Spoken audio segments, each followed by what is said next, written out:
말씀 찾도록 하겠습니다. 말씀은 에레미야서 32장 6에서 9절 말씀입니다. 에레미야서 32장 6절에서 9절 말씀 다 찾으셨으면 우리가 한 목소리로 읽도록 하겠습니다. 에레미야가 이르되 여호와의 말씀이 내게 임하였느니라. 이르시기를 보라, 내 숙부 살룸의 아들 하나멜이 내게 와서 말하기를 너는 아노트에 있는 내 밭을 사라. 이 기업을 물을 권리가 내게 있느니라 하리라 하시더니 여호와의 말씀과 같이 나의 숙부의 아들 하나멜이 시대 뜰 안 나에게 와서 이르되 청하노니 너는 베냐민 땅 아나돗에 있는 나의 밭을 사라. 기업의 상속권이 내게 있고 물을 권리가 내게 있으니 너를 위하여 사라 하는지라. 내가 이것이 여호와의 말씀인 줄 알았으므로 내 숙부의 아들 하나멜의 아나돗에 있는 밭을 샀는데 은 70세기를 달아주되. 아멘. 남유다는 이제 자신들을 침략하는 바벨론에게 이제 끝까지 저항하고자 했습니다. 당연히 다른 나라가 쳐들어오면 끝까지 저항하고 스스로를 지키려 하는 것은 너무나 당연한 것입니다. 그런데 그런 상황에서 선지자 에레미야는 바벨론에게 항복할 뿐만 아니라 바벨론의 노예를 스스로 자처할 것을 선포하게 됩니다. 그렇게 성난 백성들이 에레미야를 맹비난하죠. 오늘날 TV에 나와서 북한에게 항복할 뿐만 아니라 그들의 노예로 살아라 하면 사람들이 가만히 있겠습니까? 아마 한국 땅에 발도 디딜 수 없게 만들어 버릴 것입니다. 이와 같은 이유로 에레미야는 철저히 고립되게 됩니다. 종교 지도자들 대다수가 에레미야를 비난하고 죽이고자 했습니다. 특히 선지자라 불리우는 사람들은 에레미야와는 너무나 반대인 예언을 하여서 더욱더 에레미야를 거짓 선지자로 몰아갔습니다. 당연히 왕과 정치자들 역시 에레미야를 거절하였죠. 자신들의 기득권, 자신들의 지위를 지키려면 끝까지 저항해야 되는 것이에요. 그렇기 때문에 에레미야를 더욱더 정치적으로 매장하였습니다. 당연히 이러한 정치 지도자들 또 종교 지도자들에게 세뇌된 백성들은 말할 것도 없겠죠. 소수의 사람들만이 에레미야를 지지하면서 그가 허무한 죽음을 당하지 않도록 보호할 뿐이었다는 것입니다. 그런 상황 속에서 에레미야 선지자는 굉장히 기이한 행동을 하게 됩니다. 그것은 땅을 사게 되는 것이에요. 근데 그 땅을 사게 되는 그 계기도 참 웃긴 게 지금 에레미야의 상황은 시대 뜰에 갇혀 있었다는 것입니다. 감옥에 있어요. 감옥에 있는데 어떻게 보면은 땅을 사는 것 같아요. 참 기이하죠. 분명히 에레미야 선지자는 예루살렘에 종말을 놓고 선포했던 선지자입니다. 에레미야가 멸망할 거야. 에레미야는 바벨론한테 깨지게 될 거야 라고 선포했는데 땅을 산다고 생각을 해봅시다. 이거는 굉장히 사이비 교주가 하는 행동처럼 보이죠. 사람들에게 종말이 올 것을 대비하여서 모든 재산을 팔라고 가르치고 놓고선 자신의 재산을 축적하는 그런 행동처럼 보입니다. 그런데 실제로 에레미야 선지자가 그 사람들을 통해서 이익을 얻기 위해서 그런 땅을 사고 그랬을까요? 그것은 절대 아니라는 것입니다. 에레미야의 목적은 백성들에게 하나님의 말씀을 선포하기 위한 행동이었어요. 하나님께서 에레미야에게 선지자가 하는 그 어떻게 보면은 그 표징을 보여주라는 명령이었던 거죠.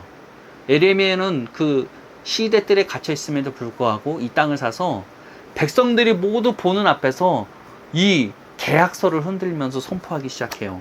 그것은 비록 이 유다가 멸망당해서 포로로 끌려가게 되지만 언젠간 이 하나님의 유업인 땅을 다시 너희들이 이어받게 될 것이라는 선포였다는 것입니다.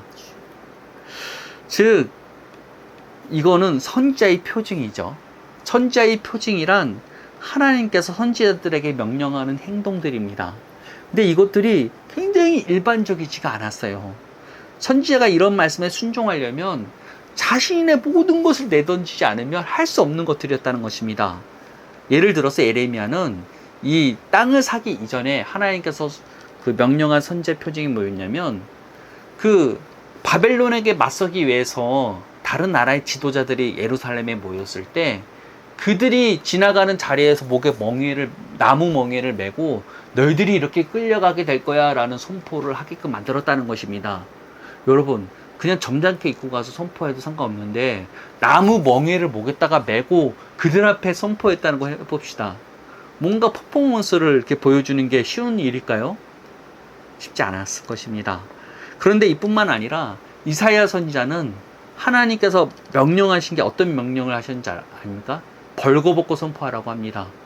많은 백성들 앞에서 벌거벗고 선포하라는 거예요. 너희들이 이렇게 바벨론에게 수치를 당하면서 끌려가게 될 거야 라는 메시지를 이사야를 통해서 선포하게 만들었다는 것입니다. 뿐만 아니라 호세아는 행실이 좋지 않은 여인과 결혼하게 만들었습니다. 이 행실이 좋지 않은 여인이 바로 너희들이야. 이것을 보여주기 위해서 어떻게 보면은 하나님께서 선지자들의 순종을 통해서 이스라엘 백성에게 어떻게 보면 시청각 자료를 보여주는 것이죠.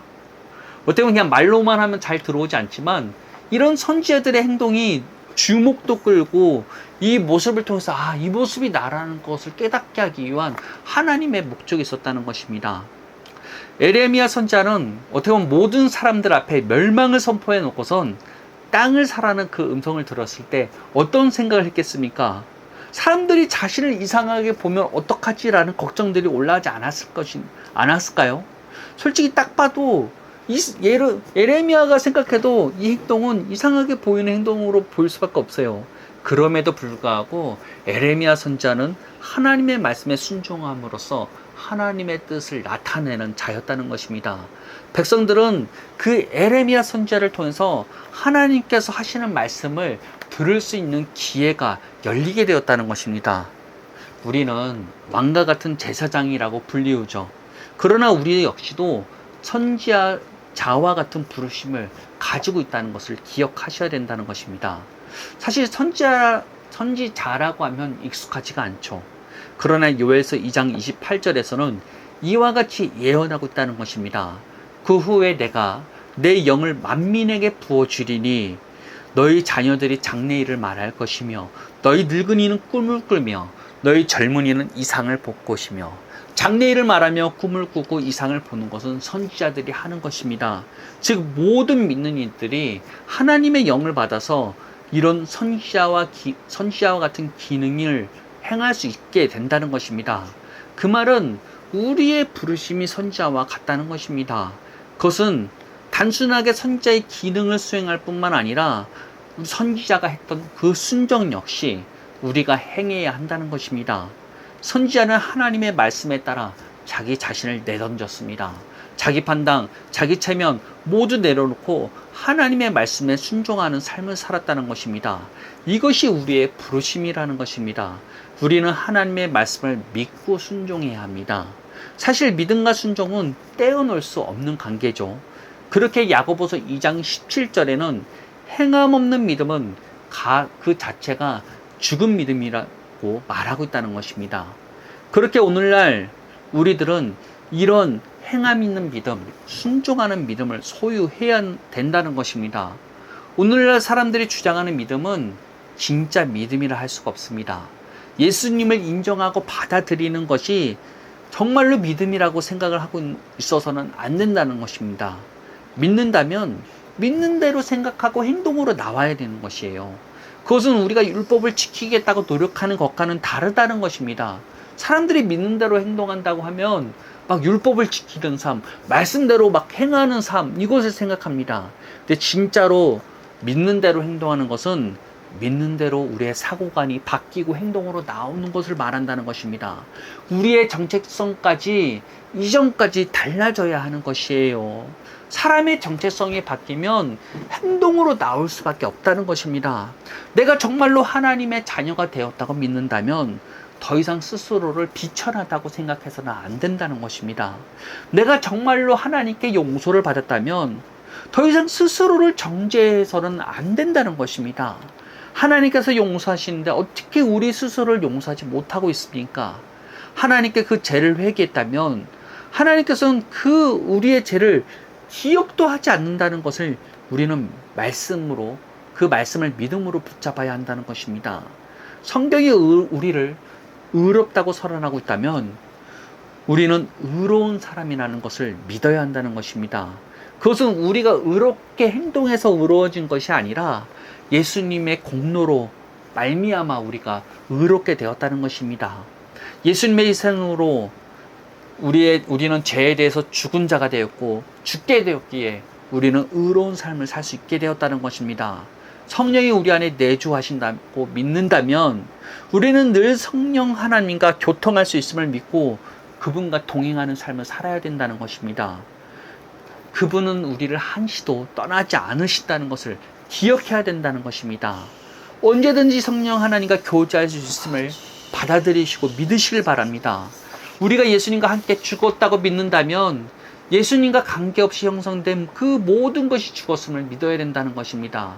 우리의 생각, 우리가 그동안 형성되어서 만들어진 우리의 사고관까지도 이미 그리스도와 죽었음을 믿고 부인할 줄 알아야 된다는 것입니다. 하나님의 말씀으로 자기를 주장할 수 있어야 된다는 것입니다. 그래야 정말로 우리의 부르심인 선지자와 같은 부르심을 우리는 소유할 수 있게 된다는 것입니다. 선지자는 자기 판단, 자기 생각대로 움직이지 않았습니다. 하나님의 말씀대로 순종하는 자였다는 것입니다. 우리도 그와 같은 부르심을 소유해야 된다는 것입니다. 선지자임에도 불구하고 하나님의 말씀을 선포했음에도 불구하고 당장 닥쳐오는 상황을 두려워해서 도망가했던 선지자들은 모두 죽임을 당했다는 것을 기억하시길 바랍니다. 그러나 에레미야 선지자는 자신의 죽음을 두려워하지 않았죠. 많은 사람들이 그를 잘못되었다, 너는 죽을 자다 선포하지만 니네들 마음대로 해라. 나는 하나님께서 명령한 대로 선포한 뿐이다. 만약 너희들이 나를 죽이면 무죄한 자의 피해 값을 너희가 치르게 될 것이다 라는 담대한 선포를 하게 되었다는 것입니다. 그와 같은 담대함이 우리 안에 있어야 된다는 것입니다. 세상을 향해, 그리고 나 자신을 판단하는 잘못된 생각들, 거짓 자아들을 향해 우리는 선포할 수 있어야 된다는 것입니다. 너희들 마음대로 해라. 하나님의 말씀이 이미 우리를 자유케 하였고 제가 우리를 주장할 수 없노라 라고 선포하며 하나님께 감사할 줄 알아야 된다는 것입니다. 그럴 때 우리는 우리를 누르고 있는 사단의 지배에서 자유하게 될 수 있다는 것입니다. 믿음이라는 건 우리가 지식으로 알고 깨닫는다고 해서 사실은 소유할 수 있는 것이 아닙니다. 하나님의 말씀으로 우리가 날마다 그 말씀을 주장하고 주님 앞에 감사할 때 우리 안에 형성되어지는 것이 믿음이라는 것입니다. 사람의 말에는 능력이 있다고 하죠. 사람의 사고관과 이런 세계관은 우리 주변에서 내가 듣는 말과 내가 하는 말을 통해서 형성되어지게 되어 있다는 것입니다. 우리는 어렸을 때부터 부모가 하는 말, 그리고 주변에 있는 말을 통해서 나라는 존재가 형성되어졌다는 것입니다. 근데 신기한 건 이러한 말의 능력은 우리의 사고관을 형성할 뿐만 아니라 우리의 몸에도 영향을 미치게 되어 있다는 것입니다. 제가 예수 믿기 이전에는 매년 같은 시기에 감기에 항상 걸렸습니다. 그렇게 저도 항상 이런 말을 했어요. 나는 매년 이맘때면 항상 감기에 걸려. 참 신기하게도 매년 빠지지 않고 그때 그 시기가 되면 감기에 걸렸습니다. 근데 예수 믿고 나서 얼마 후에 깨닫게 된 것은 내가 이러한 잘못된 말들을 부정하고 나는 감기에 걸리지 않는다라고 선포할 때부터 이러한 나의 그 패턴이 끊어지게 되었다는 것입니다. 물론 감기에 한 번도 안 걸렸다 이런 건 아니죠. 저도 몸 관리를 잘못하면 감기에 걸릴 때가 있어요. 그러나 매년 같은 시기에 걸렸던 그 감기에서 벗어나게 되었다는 것입니다. 말은 이와 같이 능력이 있습니다. 하나님께서는 말씀으로 세상을 창조하셨죠. 그리고 하나님께서는 인간을 자신의 형상으로 창조하셨다는 것입니다. 즉 인간의 말에도 영향력이 존재하며 실제로 하나님께서는 그런 인간으로 하여금 이 땅을 다스리는 대리자로 세우셨던 것입니다. 인간은 하나님께서 말씀하신 대로 말하며 세상을 다스리는 존재였다는 것입니다. 그렇게 인간의 말에도 능력이 있다는 것을 믿으시길 바랍니다. 예수 믿기 전에 들었던 말들이 그냥 듣고 끝나는 것이 아니라 실제로 내 삶에 영향을 미치게 되어 있다는 것입니다. 그렇게 우리들은 예수님과 관계없이 영향을 받은 우리의 생각과 사고관을 새롭게 해야만 한다는 것입니다. 그것은 하나님의 말씀을 통해서 가능해지게 되어 있다는 것입니다. 하나님의 말씀을 말함으로써 우리는 새로운 사고관과 새로운 의식을 만들 수 있다는 것입니다. 그렇게 우리는 우리에게 주어진 말씀을 말할 뿐만 아니라 이 말씀을 통해서 이루어진 것들을 실상을 그리며 말할 때 우리의 삶 가운데 하나님 나라의 의식이, 하나님 나라의 사고관이 우리에게 심어지게 되어 있다는 것입니다. 우리의 무의식까지 바꿀 수 있는 것이 하나님의 말씀이라는 것입니다. 그렇게 우리는 하나님의 말씀을 말함으로써 믿음을 소유할 수 있음을 기억하시기 바랍니다. 사실 솔직히 이래야 시작이라 할 수 있습니다. 그리스도의 촉보에서 벗어나는 것이라 할 수 있다는 것입니다. 아무리 신앙생활 오래 했어도 이것을 깨닫지 못하고 경험하지 못하면 새 언약이 있는 것이 아니라는 것입니다. 그리스도의 촉보를 벗어난 것도 아니라는 것입니다. 우리는 새 언약의 조건에 따라 믿는 자가 되어야 된다는 것입니다. 새 언약의 조건은 우리가 율법을 스스로 행하는 것이 아니라 믿는 것이라는 것입니다. 그리고 그 믿음은 우리의 지식으로 소유할 수 있는 것이 아니에요. 하나님의 말씀을 우리가 주님 앞에 고백하고 그것으로 감사할 때 그 믿음이 우리 안에 채워지게 만들어지게 되어 있다는 것입니다. 그렇기에 주님이 요구하는 믿음을 소유하시길 바랍니다. 하나님의 말씀대로 이루어진 것을 감사함으로 고백할 때마다 우리는 우리 안에 주님께서 요구하시는 믿음이 만들어지게 되어 있다는 것입니다. 매일 시간을 가지고 우리에게 이미 이루어 주신 하나님의 약속들을 고백하시길 바랍니다. 그럴 때 우리는 우리의 의식까지 새롭게 변화되는 것을 경험하게 될 것입니다. 그래야 아까도 말했지만 신앙의 시작이라 할 수 있습니다. 우리는 여러 가지 반대되는 환경과 상황에 맞닥뜨리게 될 것입니다. 어려움에 처하게 될 것이에요. 그럴 때 상황과 환경의 지배를 받기를 거절하고 말씀대로 이루어진 것들을 고백하시고 선포하시길 바랍니다. 하나님께서 우리를 통해 자기 자신을 드러내시기 시작할 것입니다. 이것이 이루어져야 선지자와 같은 순종이 우리의 삶 가운데 가능해지게 되어 있다는 것입니다. 실제적인 하나님의 통치가 우리를 통해 시작되게 될 것입니다. 우리의 주변에도 영향을 미치게 될 것입니다. 하나님의 통치가 확장되게 되어 있다는 것입니다. 믿는 대로 생각하고 행동하는 자가 됩시다.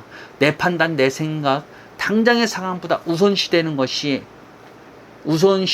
아닌 하나님의 말씀으로 나를 주장할 때 우리는 이것을 통해서 하나님의 말씀이 이루어지는 것을 경험하게 될 것입니다. 에레미야 선지자 같이 하나님을 나타내는 자가 되십니다. 자기 자신을 다 내던지고 주님의 말씀을 주장할 때에만 가능한 것이라는 것입니다. 우리의 부르심이 선지자와 같다는 것을 기억하시길 바랍니다. 선지자는 하나님의 말씀대로 말하고 담대하게 자기 자신을 내던진 자들만이 자신의 임무를 수행할 수 있었습니다. 자기의 죽음을 두려워해서 도망친 자들은 오히려 세상에 먹혀버리게 되었다는 것입니다. 자신의 죽음을 두려워하지 않길 바랍니다. 우리는 이미 예수 그리스도를 통해서 죽음을 맞이해버렸습니다. 그동안 예수님 없이 형성된 나의 생각, 나의 판단들은 이제는 거짓이며 진실이 아니라는 것입니다. 자기 생각에 속지 않길 바랍니다. 자기의 판단에 속지 않길 바랍니다. 그것은 우리 자신이 아니라는 것입니다. 우리는 하나님의 말씀을 통해서 새롭게 태어난 존재입니다. 우리의 정체성은 말씀에 있다는 것입니다. 태초에 말씀이 계시니라. 그 말씀이 이 땅 가운데 오셨던 것처럼 우리는 이 땅에 오신 그 말씀을 통해서 새롭게 말씀으로 태어난 존재들이라는 것입니다. 우리의 진정한 정체성을 항상 고백하고 감사함으로써 하나님이 주시는 믿음을 소유하시길 바랍니다. 그럴 때 이 땅에서의 우리의 부르심을 우리는 성취할 수 있는 자로서 하나님의 자녀여 백성으로서 왕과 같은 제사장과 선지자로서 기름 부음 받은 자로서 하나님의 뜻을 나타낼 수 있는 것을 우리는 경험하게 될 것입니다. 기도하겠습니다. 하나님 감사합니다. 우리는 에레미야의 순종을 통해서 우리의 부르심을 생각해 보았습니다. 우리도 선지자와 같은 부르심을 가지고 있음을 깨달았습니다. 우리도 선지자와 같이 하나님의 말씀에 따라 순종해야 됨을 알게 되었습니다. 이것은 내가 스스로 하나님의 말씀을 지키는 것이 아닌 하나님께서 우리를 지키게 할 수 있는 능력을 허락하였다는 것을 우리는 깨닫게 되었습니다.